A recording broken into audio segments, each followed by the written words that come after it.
வணக்கம் பிரவீன். திருவாரூர் மாவட்டத்தில் பார்த்தீங்கன்னா இந்த ஆண்டு கோடை சாகுபடியாக ஏறத்தாழ சுமார் 20,000 ஏக்கர் பரப்பளவில் விவசாயிகள் விவசாய பணியில் ஈடுபட்டு வந்தனர். குறிப்பாக திருவாரூர் மாவட்டம் நீடாமங்கலம், பரவாக்கோட்டை, உள்ளிக்கோட்டை, கொரடாச்சேரி உள்ளிட்ட பல்வேறு பகுதிகளில் கோடை சாகுபடி செய்வது வழக்கம்.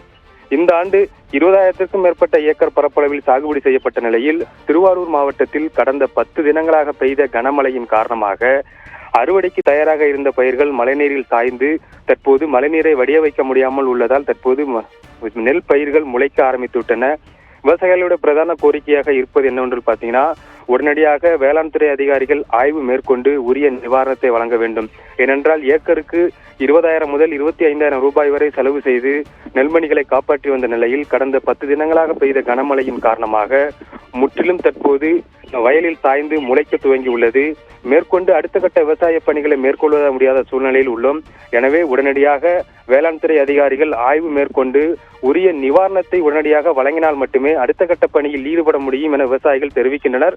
அது மட்டும் இல்லாமல் மாவட்டத்தின் பல்வேறு பகுதியில் இந்த கனமழையின் காரணமாக பருத்தி மற்றும் எள் செடிகளும் அதிக அளவில் சேதமாகி வந்தது குறிப்பிடத்தக்கது. அதனையும் தற்போது வேளாண் துறை அதிகாரிகள் கணக்கெடுக்கும் பணியில் ஈடுபட்டு வருகின்றனர். பிரவீன்.